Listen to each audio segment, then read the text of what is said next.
नमस्कार प्रिय विद्यार्थियों, मैं संजय रॉय स्वागत करता हूं इन स्पेशल ए लर्निंग क्लासेज में आपका। आज की क्लास 10 साइंस इंग्लिश मीडियम में चैप्टर फर्स्ट जो है उसकी स्टडी हम करेंगे। इसमें इसका जो बचा हुआ थोड़ा सा पार्ट जो है उसके बारे में हम पढ़ेंगे।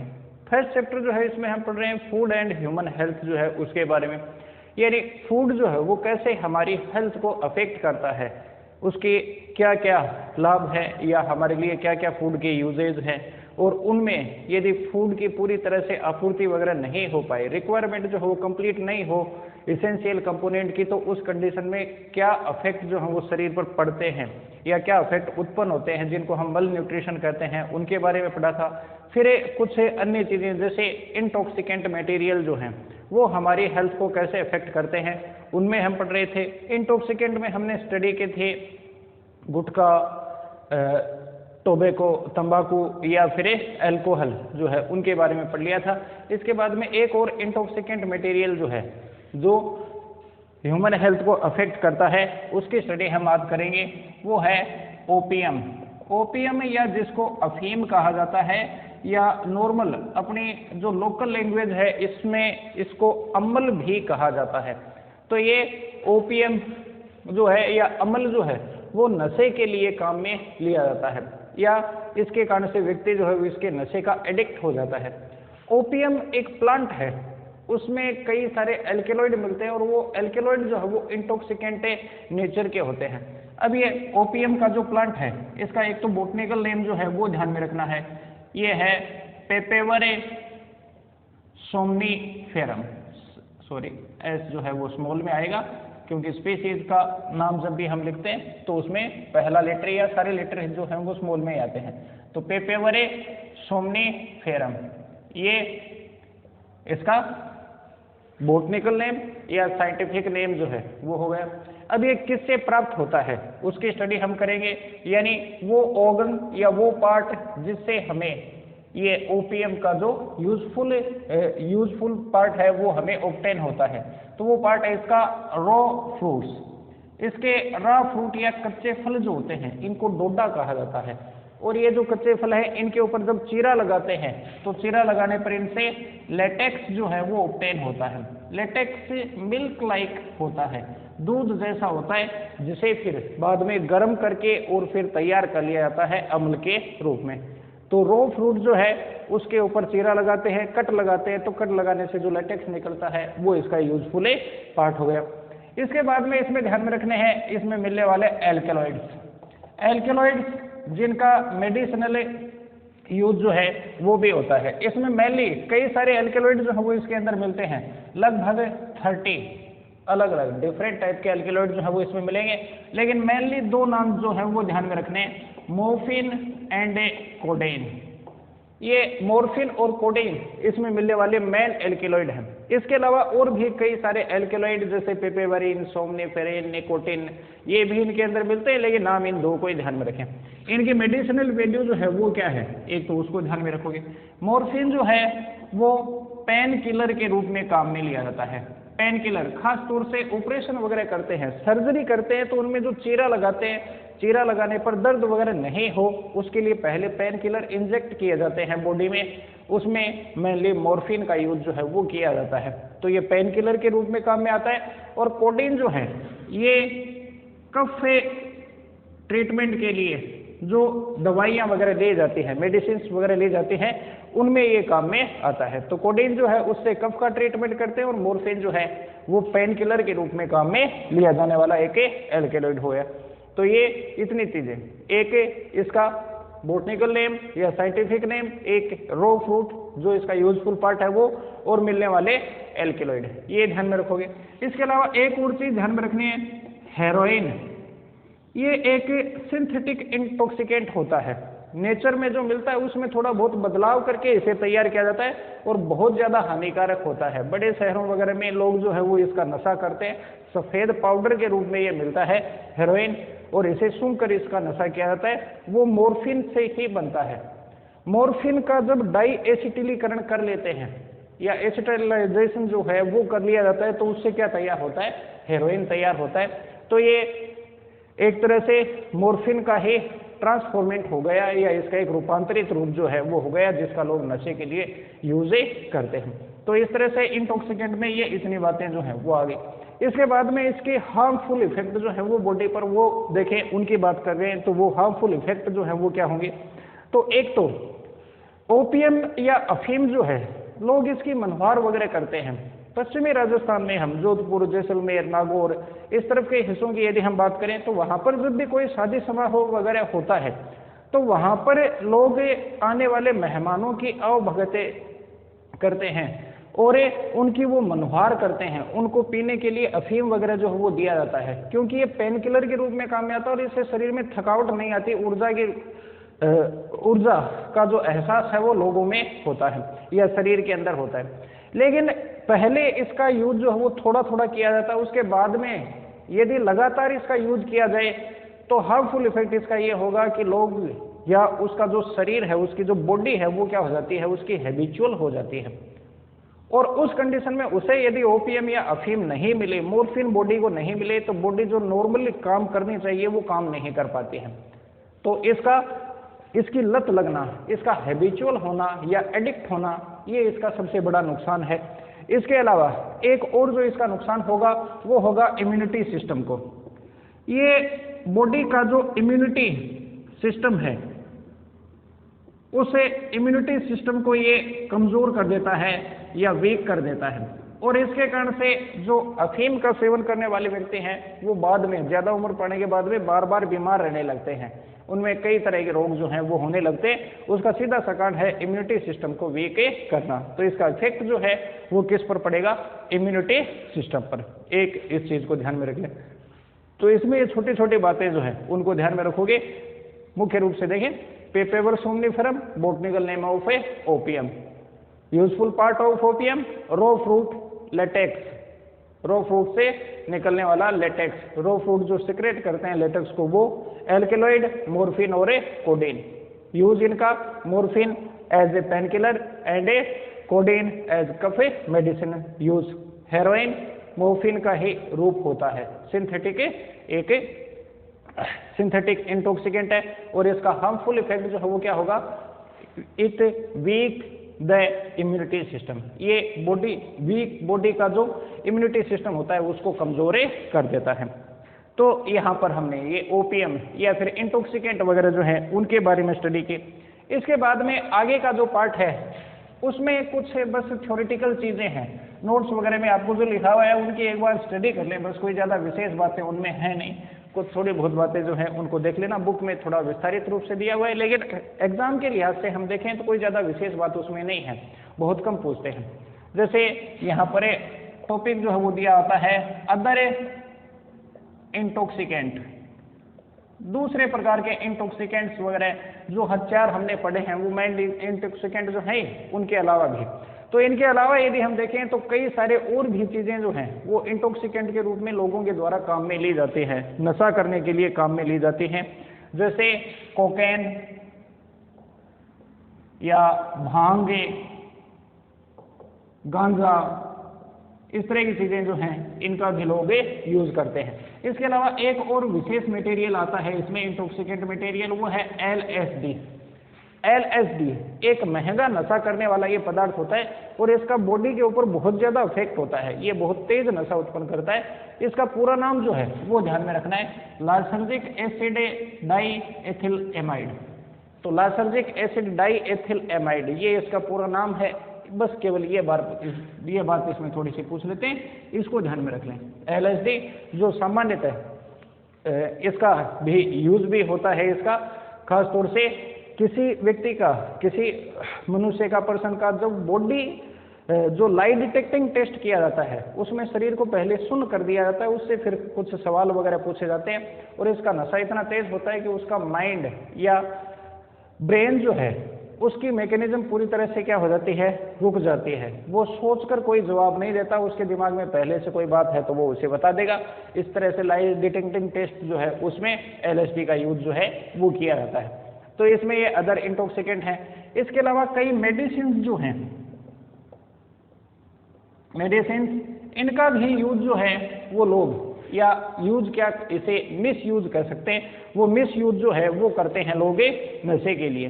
इनमें कौन सी मेडिसिन वगैरह जो है उनका उपयोग किया जाता है, तो उसमें ये ध्यान में रखिए कि नॉर्मली यदि हम देखें सामान्य रूप से जो माइंड से रिलेटेड यानी नर्वस सिस्टम से रिलेटेड जो डिसऑर्डर होते हैं उनका ट्रीटमेंट करने के लिए जो दवाइयाँ या ड्रग्स काम में ली जाती हैं उनसे लोग नशा जो है वो भी करते हैं।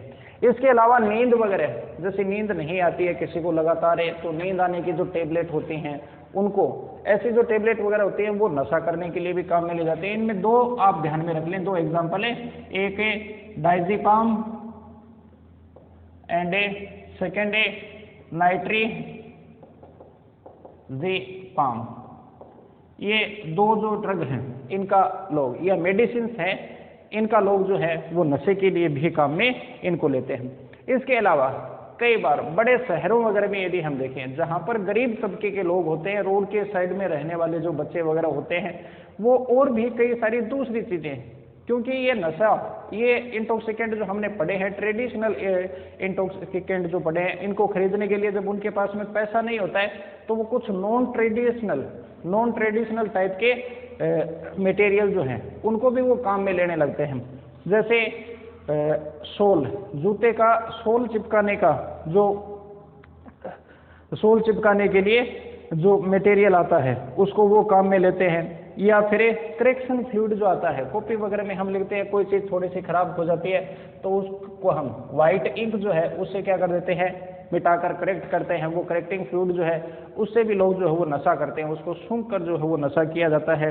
इसके अलावा और भी कई सारी चीज़ें जैसे स्प्रे पेंट हैं, नेल पॉलिश हैं, रबड़ है, सीमेंट है, ड्राई इरेजर, सूखा जो रबड़ आता है इरेजर है, मार्कर हैं, ये इस तरह के पदार्थ हैं कि इनसे जो गैस वगैरह निकलती है वो सीधे ब्रेन को अफेक्ट करती है और उसके कारण से नशा जो है वो लोग महसूस करने लगते हैं।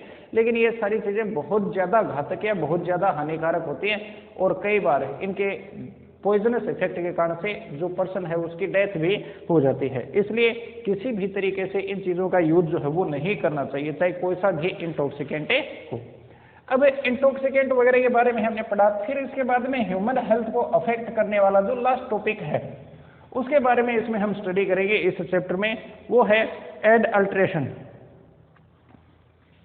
तो पहली चीज ये कि एडल्ट्रेशन जो है वो है क्या। एडल्ट्रेशन का सीधा सा मतलब होता है मिलावट। आज मार्केट वगैरह में हम जाते हैं तो बहुत सारी चीज़ें या फूड स्टफ जो हैं उनको हम मार्केट से खरीद कर लाते हैं। यदि हम खाना वगैरह घर में भी बनाते हैं तो भी हमें सब्जी, तेल, घी, दूध या दूसरे तरह की चीज़ें जो है वो कहाँ से लेके आनी पड़ती हैं, मार्केट से लेकर आनी पड़ती हैं, यहाँ तक कि मसाला वगैरह या दूसरी चीज़ें। लेकिन लोग जो है वो धीरे धीरे मुनाफा कमाने के लिए उसमें जो नेचुरल ये चीज़ें होते हैं, नेचुरल मटेरियल होते हैं, उनमें वो मिलावट करने लगे हैं। उस मिलावट करने को ही क्या कहते हैं, एडल्ट्रेशन की कंडीशनें रहें। अब ये एडल्ट्रेशन जो है वो हमारे शरीर के लिए बहुत ज़्यादा नुकसानदायक होता है। ये नुकसान कैसे पहुँचाएगा, क्योंकि इसमें जो भी चीज़ें मिलाई जाती हैं वो मुनाफा कमाने के लिए मिलाई जाती हैं, सस्ती चीज़ें मिलाई जाती हैं जो शरीर के लिए हानिकारक होती है या हार्मफुल इफेक्ट होते हैं, हार्मफुल इफेक्ट ये क्रिएट करते हैं बॉडी में। तो इसके कारण से शरीर जो है वो बीमार रहने लगता है।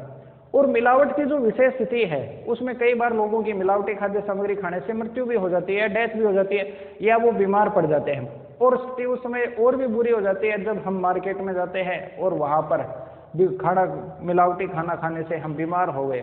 उसके बाद में डॉक्टर वगैरह के पास गए ट्रीटमेंट वगैरह करवाने के लिए, और हमने जो दवाइयाँ वगैरह ली वो दवाइयाँ भी यदि एडल्ट्रेशन से रिलेटेड हों या दवाइयाँ जो हैं वो भी फेक यानी नकली दवाइयाँ जो हैं वो मिलने लगे, तो उसके कारण से भी हमारे शरीर में नुकसान होता है। तो एडल्ट्रेशन जो है वो बहुत ज़्यादा नुकसान पहुँचाने वाली जो स्थिति है वो हमारी बॉडी के लिए होगी। अब एडल्ट्रेशन से रिलेटेड में यदि हम चीज़ें देखें, जो भी मटेरियल वगैरह काम में लेते हैं उनमें कोल्ड ड्रिंक्स जो आती हैं मार्केट में वो बहुत ज़्यादा बैड इफेक्ट जो है वो शरीर पर डालते हैं। कोल्ड ड्रिंक्स से सबसे ज़्यादा नुकसान पहुंचाने वाली चीज़ों में शामिल की जा सकती हैं। इसका जो कारण है वो क्या होगा, क्योंकि हमारे देश में, हमारी कंट्री में ऐसा कोई कानून नहीं बना है या ऐसा कोई निर्धारण गवर्नमेंट के थ्रू ऐसा कोई निर्धारण नहीं किया गया है जिससे कि इन कोल्ड ड्रिंक्स को बनाने वाली जो इंडस्ट्रीज हैं, जो फैक्ट्रीज वगैरह हैं या जो भी इनकी कंपनीज हैं, वो अपने मटेरियल में किन किन चीज़ों को मिलाया गया है, इनके जो कंपोनेंट होते हैं उनको वो लिख कर नोट करे या उनको वो पूरी तरह से उनके बारे में सही जानकारी दे। इस तरह का कोई कानून नहीं बना हुआ है, इसलिए लोग इसमें तरह तरह की चीज़ें जो हैं वो मिलाते रहते हैं। जैसे कोल्ड ड्रिंक्स में यदि हम देखें तो कोल्ड ड्रिंक्स का स्वाद वगैरह बढ़ाने के लिए कई बार इसमें बहुत ज़्यादा हानिकारक चीज़ें, यहाँ तक कि पेस्टिसाइड्स वगैरह जो है वो भी मिलाए जाते हैं। DDT है, मेलाथियोन है, इस तरह की चीज़ें जो हैं वो इनके अंदर मिला देते हैं लोग। तो DDT वगैरह जैसे पदार्थ जो हैं वो इनके अंदर मिलाए जाते हैं। ये बहुत ज़्यादा जहरीले प्रकार के होते हैं और बॉडी को निश्चित रूप से ये नुकसान ही पहुँचाएंगे। इसके अलावा ये DDT वगैरह जो मिलाए हैं इनके कारण से या पेस्टिसाइड जो मिलाए जाते हैं, लीडेन है, मेलाथियोन है, DDT है, इनका जो बैड इफेक्ट होता है शरीर के ऊपर वो क्या होगा, इससे अलग अलग तरह के कैंसर होने की संभावना बढ़ जाती है। तो कैंसर की पॉसिबिलिटीज ये बढ़ा देते हैं। इसके अलावा मसल्स से रिलेटेड जो डिजीजेज होते हैं जिसमें मसल्स वगैरह का कॉन्स्ट्रिक्ट होना, टिटनेस वगैरह जैसी स्थिति वगैरह उत्पन्न होना, लकवा पड़ना, इस तरह की समस्याएं इसके कारण से आने लगती हैं। इनके अलावा ब्रीडिंग प्रॉब्लम, जनन से संबंधित समस्याएं जैसे एम्ब्रियो का पूरी तरह से डेवलप नहीं होना, पूरी तरह से मैच्योर नहीं हो पाना, इस तरह की कंडीशन इसमें आई।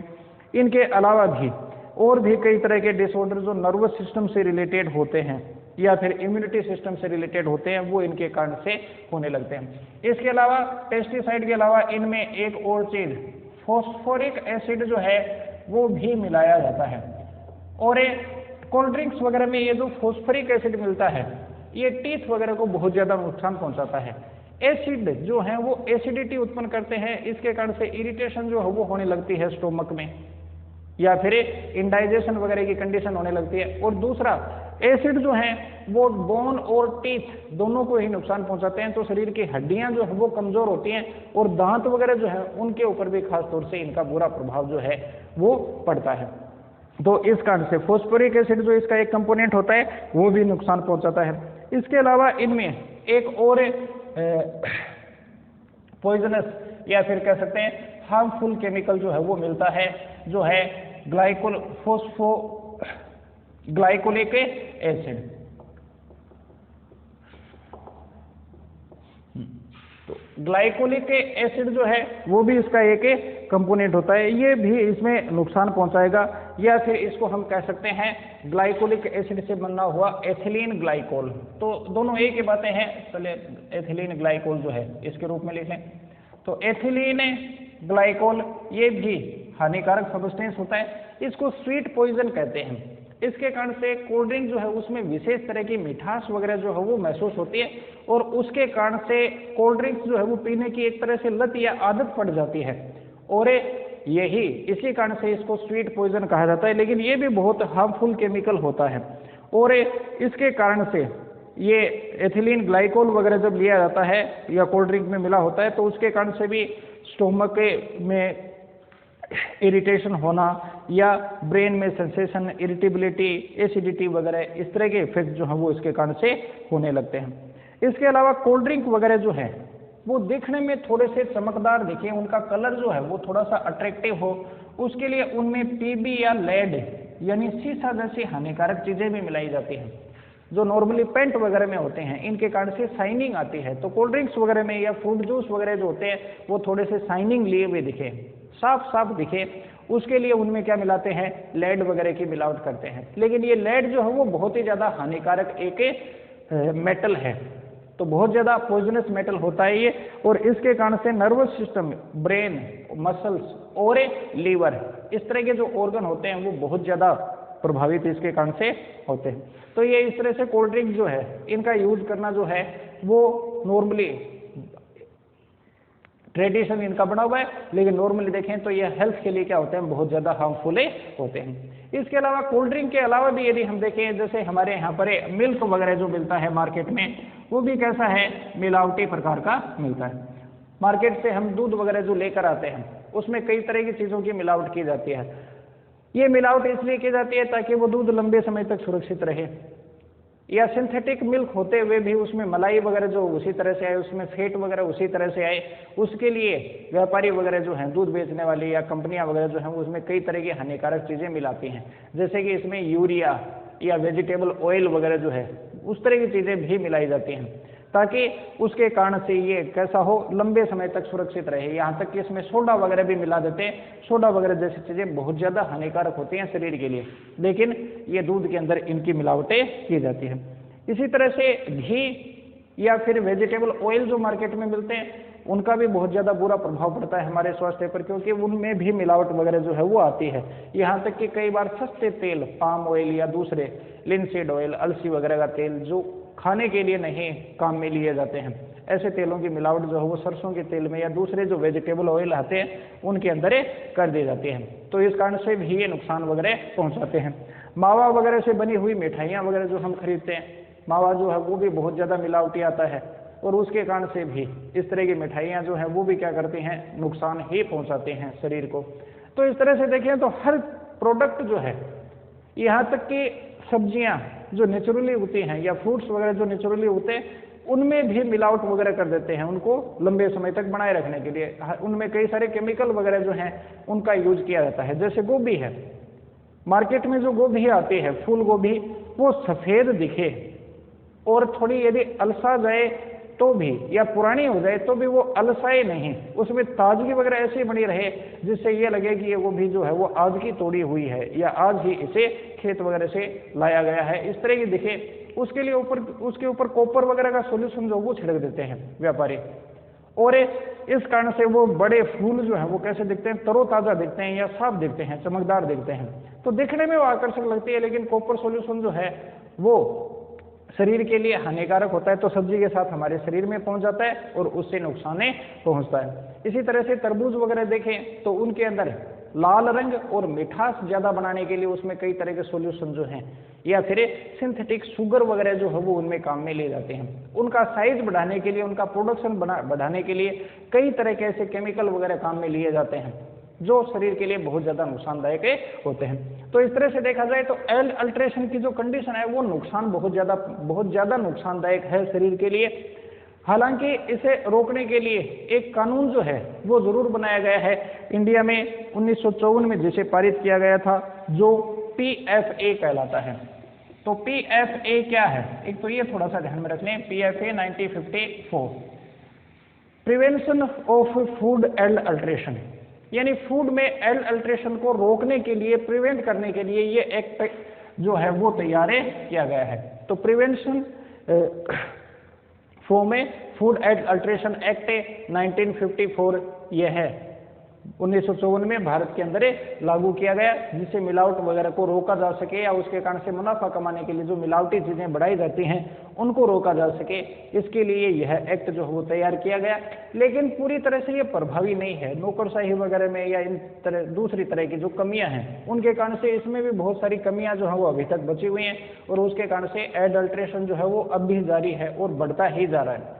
हालांकि इसमें कुल 63 आइटम जो हैं उनमें उनका मानक, उनका स्टैंडर्ड जो है वो निर्धारित किया गया है, उसका डिटर्मिनेशन किया गया है कि ये स्टैंडर्ड जो है इनके स्तर तक इस तरह की चीज़ें जो वो खाद्य सामग्री में होनी चाहिए। लेकिन फिर भी लोग लालच के लिए या मुनाफा कमाने के लिए चोरी छिपे इस तरह का अपराध जो है वो करते हैं।